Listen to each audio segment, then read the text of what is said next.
The following is me, Sarah Neila Elkins, reading Book of CoL Recovery 4, Yuletide, Part 3, and as well as Book of CoL Recovery 5, Romance Split Take, on Friday, December 20th, 2024.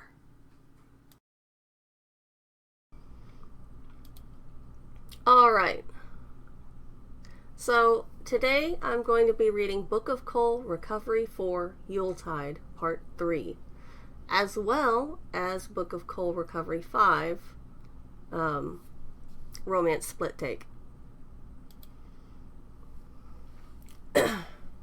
Here's this illustration for this update, this chapter. Thunderskull, he, him, daddy.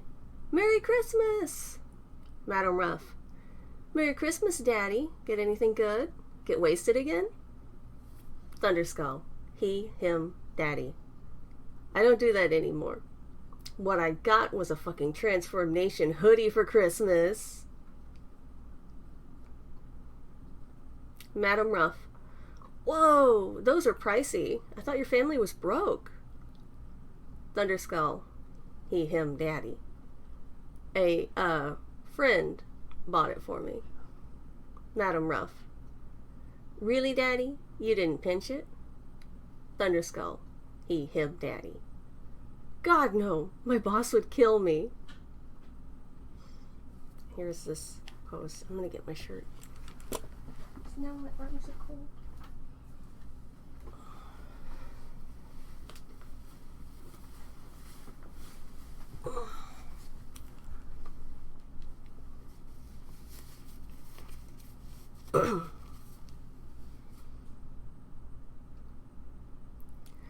The plan was to arrive at Constance's house way earlier than we managed. Turns out, it takes time to file a formal complaint and even more time to extract one's boot from the collective asses of the cops that wrongfully pulled you over. Constance lives in a one half of a duplex, 2-bedroom, 1-bath, in an older suburb of Round Rock. The street is lined by cars and trash cans already overfilled with holiday refuse. I'm glad it's so late. None of the neighbors will see us arrive. No one will see me, I correct myself. By the time we pull into the driveway, Mom is already asleep and Eric is preparing a brisket for dinner tomorrow. A baby monitor on the counter remains blissfully quiet. I offer to help with the meal prep, and he declines, which makes sense. Why can't Paige help? Eterna asks. She's gone back to basic, meaning she has to look up at Eric, and could pass for his younger sister rather than a demoness. Eric glances at me and then Constance. Should I tell her the rules, or will one of you? I stifle a laugh by coughing into my sleeve. Universal rules for managing Paige, Constance begins. 1. Paige is not allowed in the kitchen except for potato or cleanup duty. I nod. 2. Paige is not allowed to use her powers when doing either potato or cleanup duty. This rule was established after the Great Potato Incident of Christmas 2030. I nod again. 3. Paige is not allowed to use anything that heats things up. Eterna looks at me in shock. What? Paige can't cook. I've seen him eating eggs he cooked and bacon, Eterna says.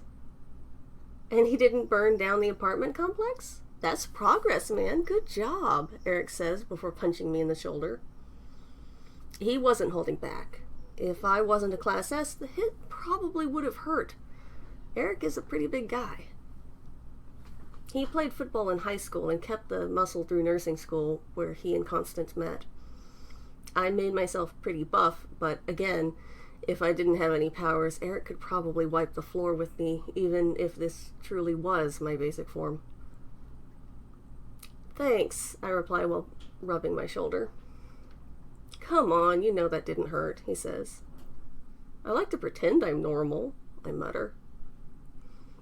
He pats my shoulder pretty roughly. Come on, y'all. You must be starving. Let's get some dinner in you. Rule 4. Paige is only allowed to eat a normal amount of food, Constance teasily adds. At 3 a.m., I am still awake. It's not that I can't sleep, it's that I don't want to. If Mom needs something in the night, I'm best suited to hear her and help out. I don't even need the baby monitor to do it. I may be a kitchen hazard, but Eric and Constance have previously walked me through how to care for Mom. I can do most of the tasks required without a problem. I'm not allowed to cook for her, though.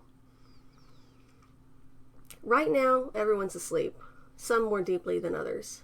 Eterna, for example, keeps moving on the couch where she's laying. Her phone rings a few minutes after 3, and she fumbles around in the dark to answer it before the jingle lasts too long. I shift my hearing back to basic so I can't hear both sides of the conversation. The spot on the floor I'm laying on is just far enough away from the couch that sounds from Eterna's phone are nothing but muffled mumbles. Baba? Oh, my gosh. Merry Christmas, Baba. Yeah, I'm doing all right. I'm having Christmas with a friend's family. Of course I'm eating well. We had kosher chicken tamales. I didn't even know you could make those. You know me, Baba. How are you and Mama doing? She is? Yeah? Well, tell her I say Merry Christmas. Okay? I know it's her favorite and all. Yeah, no, I understand. No, I haven't seen the news. I know it's dangerous. I'll be careful. Thank you for calling, Baba. I love you. Have a great night. Everything is quiet for a minute or two, save for the sound of the house's central heating. I'm adjusting my hearing to be more sensitive again when Eterna whispers. Sorry if I woke you up. I guess you heard all that. I wasn't asleep, but no, I made sure not to listen in at all. Are you going to be okay? Do you want to talk? I ask. I'll be fine. He just waited till Mom was asleep to call is all. He does that. It's easier that way, Eterna says before setting her phone back on the floor. Behind us, I can hear Constance coming out of the main bedroom. She's doing her best to move quietly. Sounds like she's heading to the bathroom. If you need me, I'm here, okay? Even if you want to talk about something else instead, I offer. Oh, well, actually, I know this is totally unrelated, but something has been bothering me, and I've been trying to think of the right way and time to ask, but it's never come up, and if I don't say something, it's going to keep gnawing at me like a thing that gnaws. That dragon with the tree roots. Nidhogg? I say. Yeah, sorry, I'm still new to this, she says. No need to apologize. Not all Coles are into the Norse myths, and none of us come with it built in anyway. It's certainly not a requirement. What's been gnawing at you? Ask away, I say. Eterna pushes her blankets back and sits up on the couch. She lifts her arms and points at her left bicep. You have this long scar here in your basic, and you still have it right now, even though you're shifted. I was wondering why. Why keep a scar at all? Oh, yeah, that one. Yeah, there's a story about that. Constance has finished in the bathroom, but lingers in the hallway. Eterna has moved more towards the edge of the couch, leaning forward toward where I lay on the floor. There's a story? What? Did you get it at the lab or something? Oh, no, it was back in middle school. The band was on a trip to Alamo Mountain, the theme park, I say before pushing myself up off the floor into a sitting position. I roll up the short sleeve of my shirt so the scar is easier to see. I'm pale enough that I stick out even in the dark room. And? Eterna asks expectantly. Constance, me, and a few other kids were practicing together by this really tall fence. It was around one of the park's power stations or something. Anyway, this super strong gust of wind hit and blew our sheet music off. Whoop! Right over the fence. Oh my gosh, what did you do? I take a deep breath and then let it out. I gave Constance my sacks and jacket, then climbed the fence. It wasn't so bad the first time. Once I gathered up all the paper and went back over, thought I caught my shirt on the top of it when I went over because it tore. Wasn't until I was back on the ground that I realized I was bleeding, and that there was a gate through the fence I probably could have used instead. There's silence for a bit. Eterna has her mouth covered by her hands. Constance is still in the hallway. Eric and Mom are both asleep in their other rooms. Did you need stitches? It looked kind of gnarly, Eterna says. Ha! Yeah, well, about that. Constance already had the habit of bringing this tricked-out first aid kit with her wherever she went. She already wanted to be a nurse. First we cut the sleeve off of my shirt, and then she cleaned up my arm and patched me up with a bunch of those little sticky butterfly bandages. Eterna's hands are clenched tight over her mouth. We played the concert just fine. I didn't tell the band director at all. By the time I saw a doctor about it, they said it was healing well enough without stitches. It would leave a scar either way. I got antibiotics and a tetanus shot. Oh, wow. I guess that scar means a lot. That's why you keep it?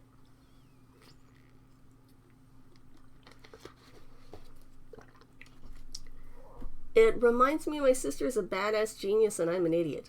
So yeah, it means a lot, I reply. What? I don't get it. How are you an idiot? I gesture in front of myself with both hands, fingers together, and then swing them open like double doors. There was a gate I could have used. Had an old padlock on it. I was just getting into lock sport, but I could have been through it in under 5 minutes if I'd been thinking. But then you wouldn't have been able to show off how fast you could climb the fence, Constance says from the hallway behind me. And you wouldn't have gotten to hear the doctor say your work looked professional, I retort. Those words alone got me through my first year of nursing school, she admits. Eric got me through the rest. I tilt my head back a bit. Constance is leaning one shoulder against the hallway wall. She looks exhausted. I know you and I don't always see eye to eye, Con, but you're amazing, and I only wish there was more I could do to support you. I mean, besides today, the way you reamed those cops was pure art. You're doing more than enough as it is, she says. I nod. You should get some sleep then. We agreed I'd pull my weight around here after all. We both know you can weigh whatever you want, Papercut. Yeah, well, tonight I'm feeling pretty damn heavy, I say. Get some rest. I'll wake you up if it's anything I can't handle. She laughs at that. You'll wake me up if a sudden souffle appears? Oh, I can help out with a souffle, Eterna chimes in. We all laugh before everyone settles back into bed. Everyone except me, who just lays on the floor listening.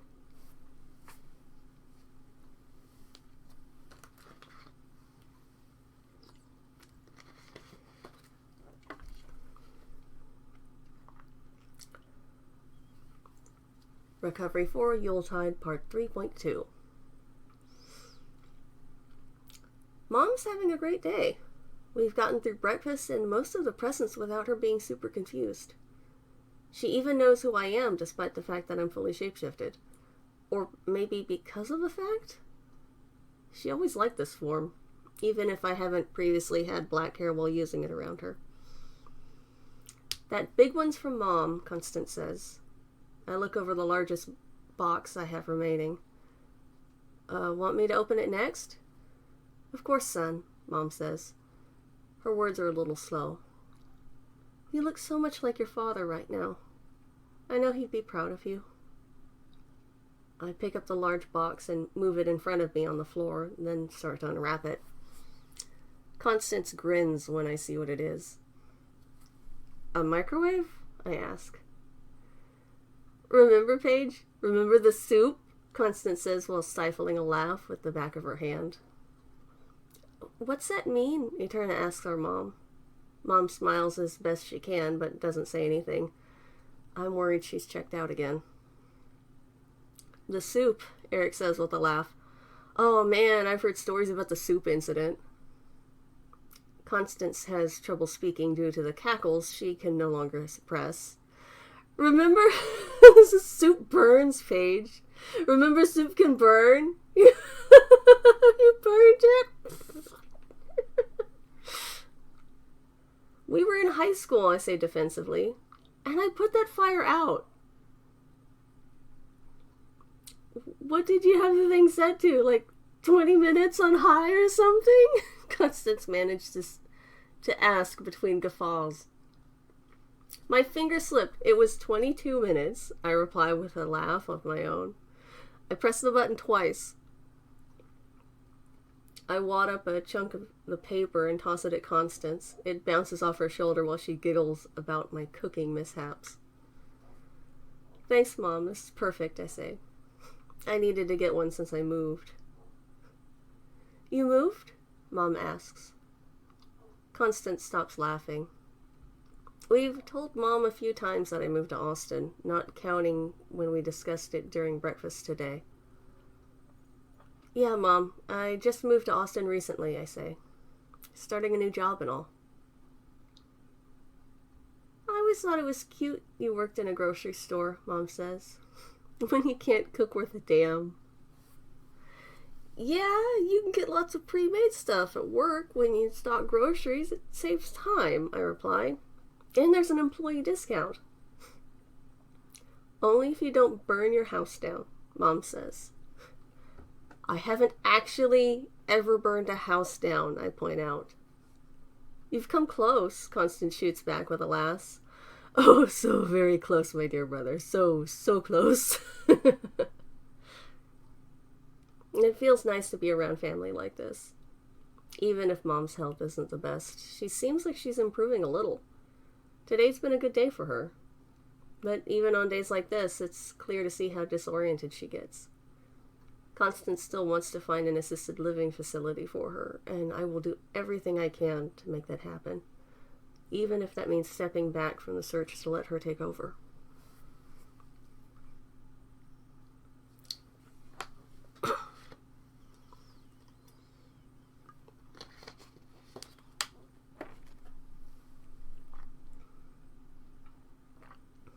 Mom's asleep, Constance tells me while I do dishes. Thank you again for coming, Paige. Of course, it's no problem. But it is, she says. I got pulled over, I chewed you out before that, and I just... It's fine. I don't blame you for resenting my powers, I say as I rinse off a cup. This is the part where you say, I'd give you my powers if I could, isn't it? Constance asks before sitting on a stool at the counter. I laugh. Hell no. I wouldn't do that. What? These powers have been nothing but a headache for me, I say. I wouldn't want to saddle you with them. You didn't think they were before, she says. Okay, before I could pretend I wasn't Book and go about life as a normal CoL, which sounds like an oxymoron, I explain while rinsing off another cup. But everyone knows who I am now, no matter what form I take. I wouldn't wish this on anyone. But I can take it, I say. Sometimes I hate how forgiving you are, Paper Cut. Yeah, me too, Con. Neither one of you is going to mention the horrifying shit Paige is doing right now, are you? Eterna squeaks from the couch. I stop washing a plate and stare down at my hands. At the same time, I'm looking at Eterna and my sister. See, I say while spreading my empty pair of hands. Everyone knows I have powers and that I'm Book. I'm slipping up. Constance snorts out a laugh while covering her face. I thought you were doing that on purpose to save time. I was, but I didn't realize it. Shit. I can't do this sort of thing in public, I say while shaking one of my heads and rolling my other set of eyes. I set the plate down in the sink and pull myself back together. Literally.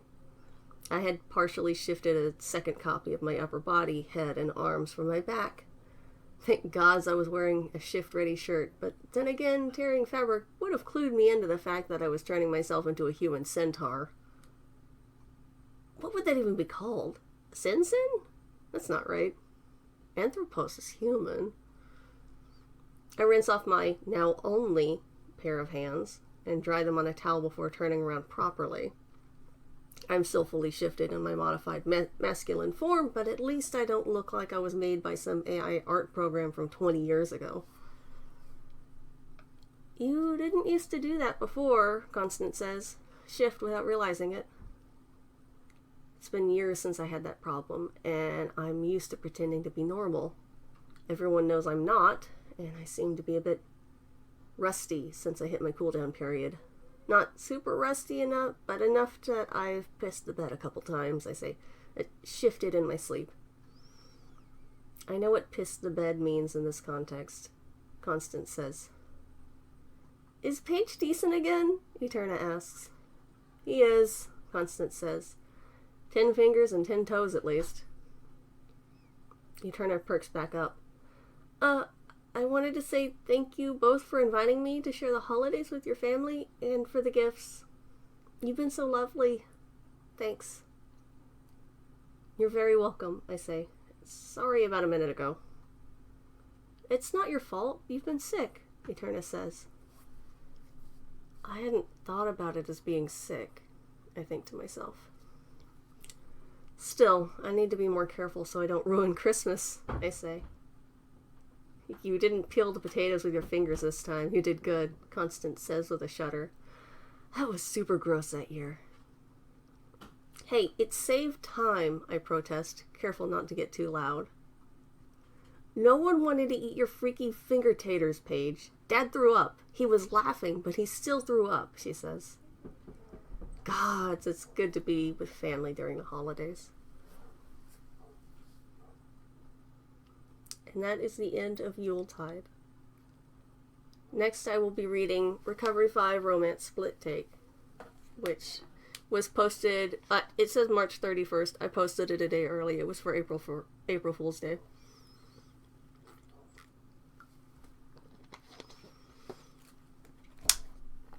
It was for April Fool's Day, but it is canon.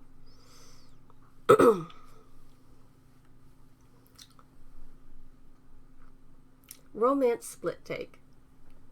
10/6/2039. I was in the hospital for a few days, so I wasn't able to update my journal. Just got home yesterday, but was too tired to do much. I'll write a proper entry about everything that happened later. Turns out that case I was hired to work on was a bit more of a big thing than I thought it would be, and now I have power exhaustion. Sucks. Melanie asked if I want to crash with her and young me, but I think I'll be okay on my own. I wouldn't want them to have to deal with paparazzi, which seem to be hovering around wherever I go now. I've got to do a lot of resting, which means I have time to watch that show the nurse left the TV playing when I was too tired to get out of bed to reach the remote. I think there were reruns from season 1.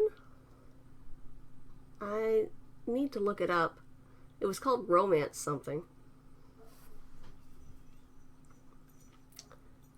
10/6/2039.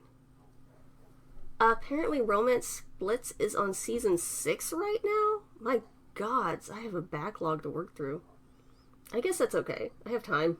Dr. Hyla wants me resting, and I'm still too tired to do much of anything anyway. Just started watching the show from the beginning. The family in it is so damn cute. August didn't realize they were gender fluid at the beginning? And now the episodes I saw in the hospital make more sense. Also, it takes place in a world without CoL powers, so the stakes are totally different. 10/8/2039. My gods, why won't they just talk to one another? You'd think they'd realize that was their problem after the way season 1 ended, but now I'm almost done with season 2. I want to shake Og and Bo. I wouldn't kill either of them if I did it right now, so they'd be fine. 10/9/2039. I forgot to send Dr. Hilo an update on how I've been doing the last few days. I haven't been doing the self-assessment stuff with my powers like I'm supposed to.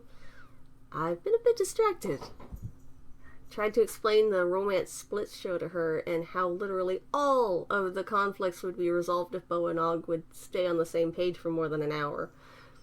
But that it's still super fun to watch. And while there aren't any CoLs in the story, CoLs in the story's world, the actors who play the kids are both award-winning CoL actors who were going to be at CoLCon this summer here in Austin.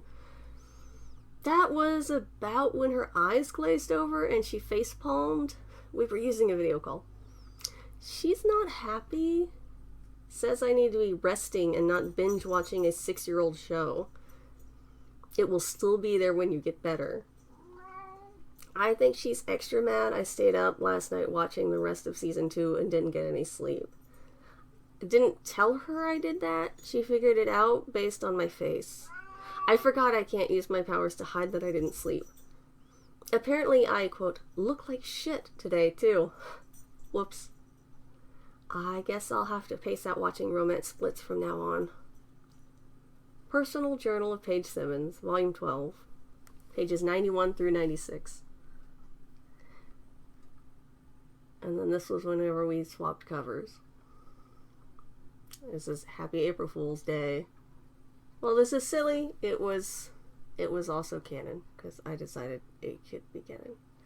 And that is the end of Book of CoL Recovery. And yes, that was a cat. That was Rufio the roof cat. She came in here because I had one of my doors open. If you've enjoyed listening to me read Book of CoL, please like and subscribe here on YouTube, follow me on Twitch, and read the series in its entirety on Tapas for free. Thank you. I have some exciting news. Slayer of Yggdrasil has made it to the top 25 in the Tapas Action Fantasy Novel Writing Contest. Thank you so much for your votes and for reading. I'll let y'all know how things pan out and whether I make it to the top 10. Thanks again. Happy holidays.